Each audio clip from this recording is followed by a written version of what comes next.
This is coming to you from John Wayne's 26 Bar Ranch in Eager, Arizona. Let's start out by hearing Kenny Canada, who is playing Kingfisher, singing the Gunfighters song.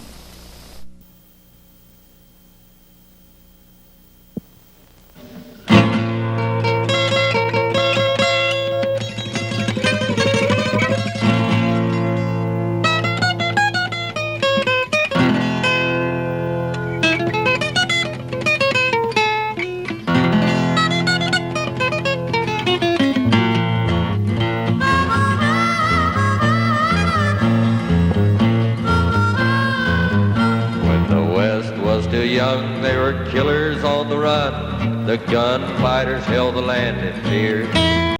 No respect for the law, and with their lightning draw, the gunfighters' fame spread far and near.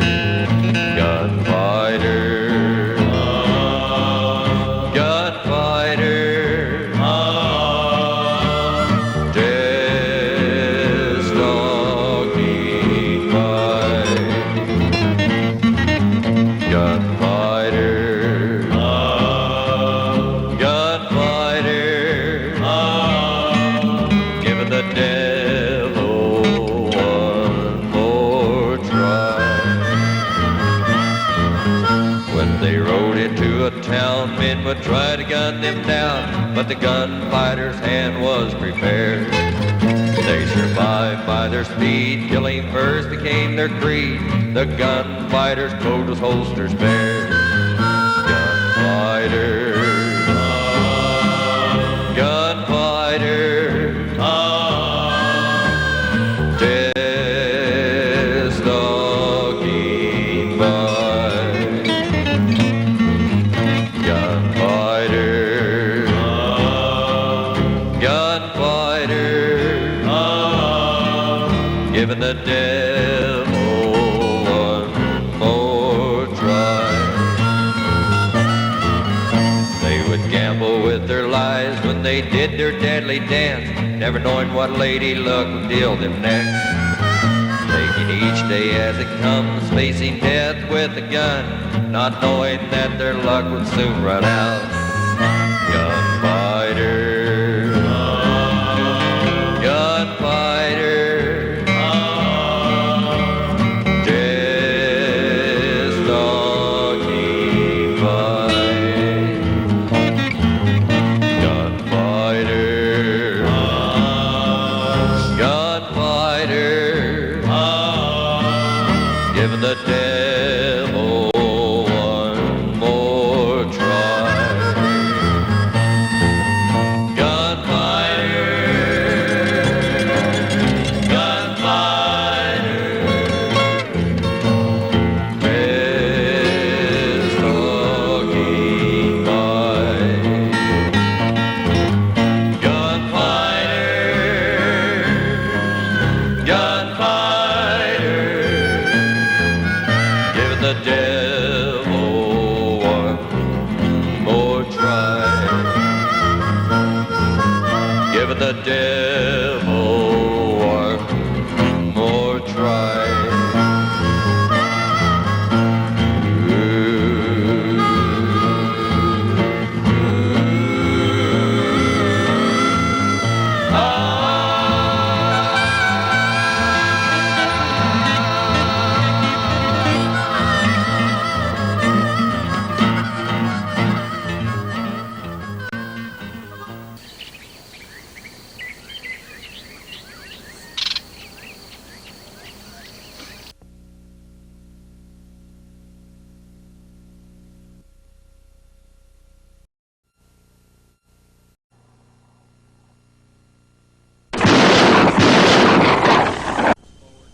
In the southwestern part of the United States, in the late 1800s, lived a special breed of men known as the Gunfighters.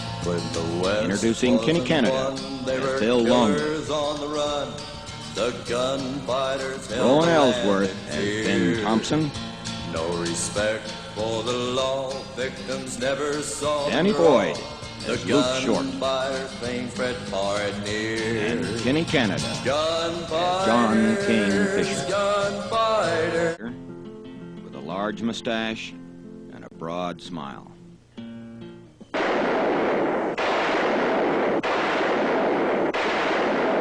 King was rated with the best of the gunfighters, Ben Thompson and John Wesley Harding. His gun hand moved like lightning. His hip aim was deadly even at some distance.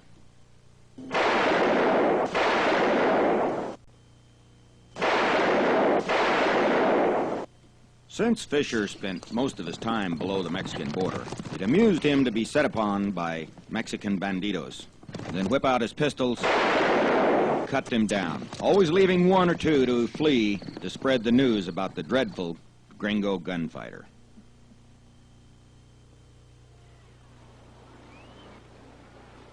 Fisher had spent a brief time in prison at the age of 16, and then went on to become the premier rustler along the Texas-Mexican line. King wasn't too particular where he got the cattle. He would rustle cattle in Texas and take them into Old Mexico. Then he'd rustle cattle in Old Mexico and take them back into Texas. King was on the dodge from the law on both sides of the border. After many years in Mexico, he decided to go north into Texas.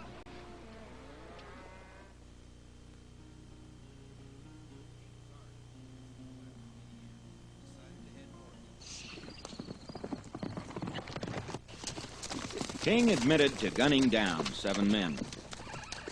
But with his love for the Mexican people and his love for Mexico, he exclaimed, "I don't count Mexicans." Texas. Like most gunfighters, King was a loner.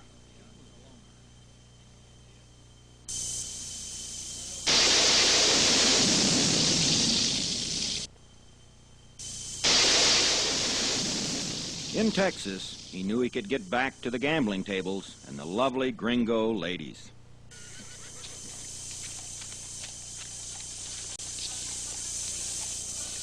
King killed many gunfighters on both sides of the border. The only chance he gave them was to go for their gun first. As San Antonio was a wide-open western town, King got a shave and a good bath and headed for the brewery, stock exchange, saloon, and gambling casino.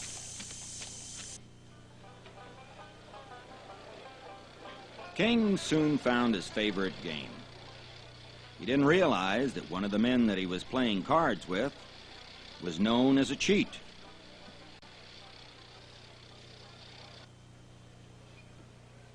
The men at the bar weren't too interested in the fancy dude with the orange silk scarf until the game ended up in high stakes.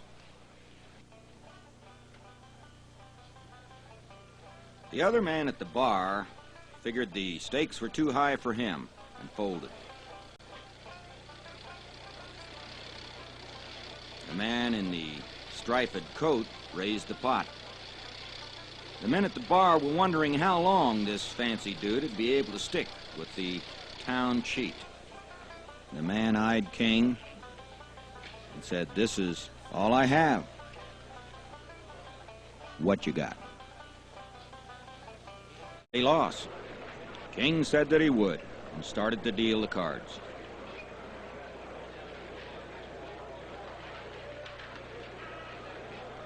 The man at the table wondered who this man was. One of the men at the bar said, "You know, I think that's King Fisher." The other man said, "No, I don't think so. I don't think Fisher would be this far north of the border. But I'll tell you one thing, you see that man in action, you've seen the best." One of the other men said the only man that he knew that it was as fast as King was Ben Thompson. The gambler stopped at the end of the bar. He reached into his pocket and pulled out his pistol. King was dealing the cards. The man turned and fired. King drew and fired.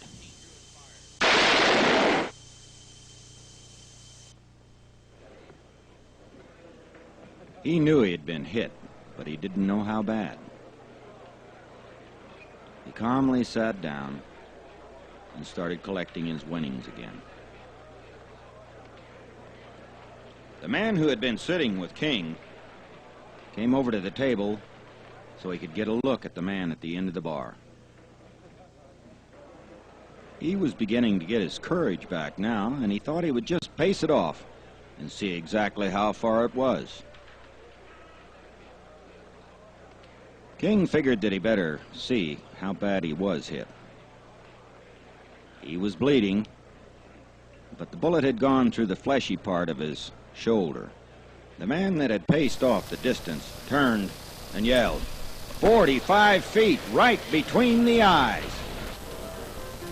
King made his way to his friend's place, Katie Camp.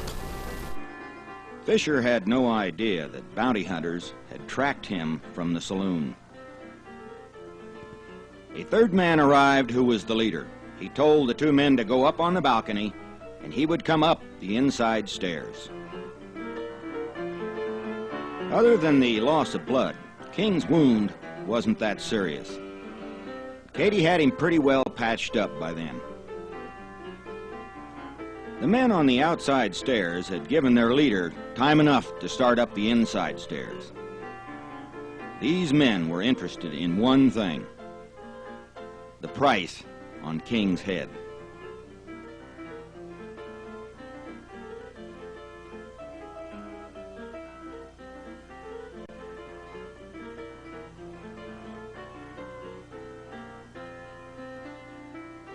King saw one of the men pass by the window, but he didn't think anything of it.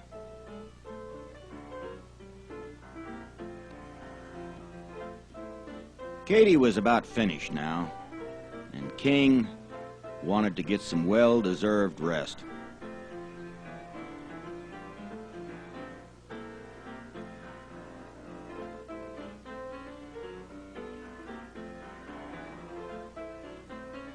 He heard somebody at the door. He told Katie to be quiet and to go into the next room. As he drew one of his pistols from the holster, he saw one of the men at the window again. He knew that there was at least two of them. King blew out the lantern and again told Katie to go into the other room. King figured that if they were after him, he would just have a little surprise for them. He took the pillows and put them on the bed and covered them with the blanket.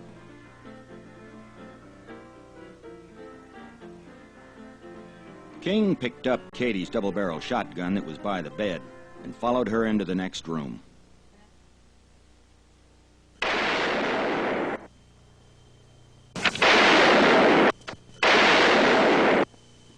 King, looking through the door in the next room, was trying to figure out if there were any more of them. One of the men came through the window and started to fire at the bed.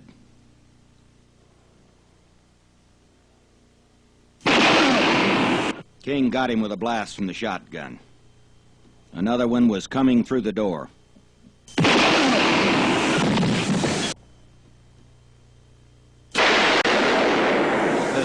He finished the man off on the floor.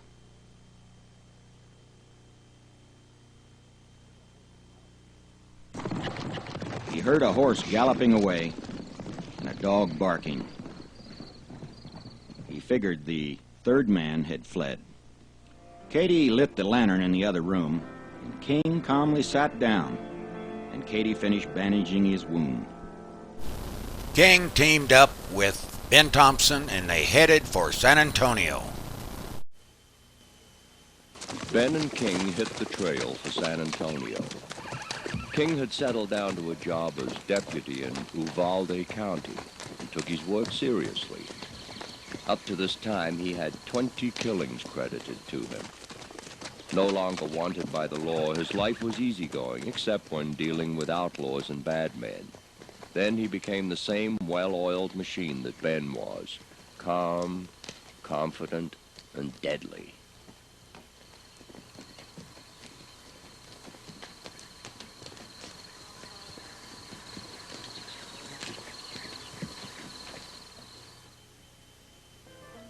Reaching San Antonio after they took care of their horses and cleaned up, they headed for the old Jack Harris Theater Bar, where Ben had disposed of the prior owner, and whose body was barely cold in its grave.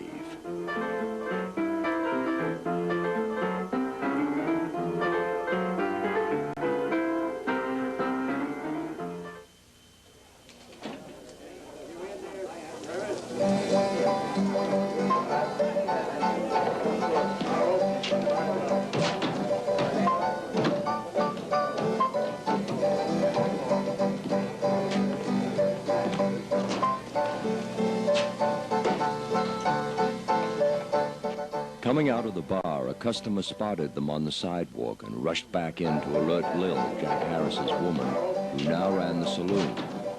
She immediately prepared herself and her staff to welcome Ben Thompson and King Fisher. Whether it was because they were together and enjoying themselves and not 100% alert, or just plain ego because they were two of the deadliest gunfighters alive and felt that together they were invulnerable, they walked into the saloon without a care in the world, sauntered up to the bar and ordered a couple of drinks.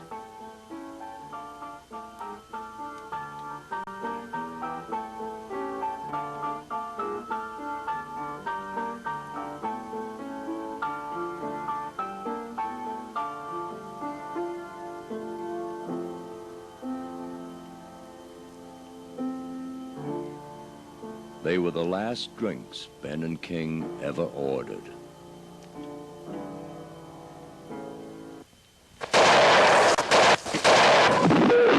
A fusillade of bullets and shotgun slugs smashed their bodies from all directions, slamming them back and forth as they slumped to the floor.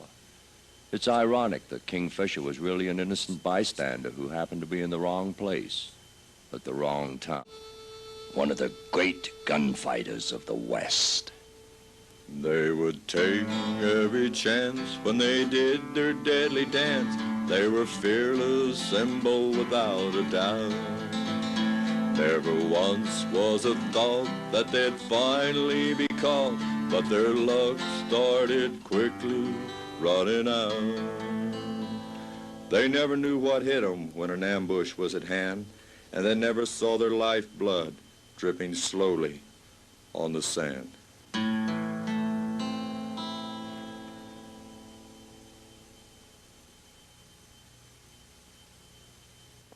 From John Wayne's 26 Bar Ranch in Eager, Arizona.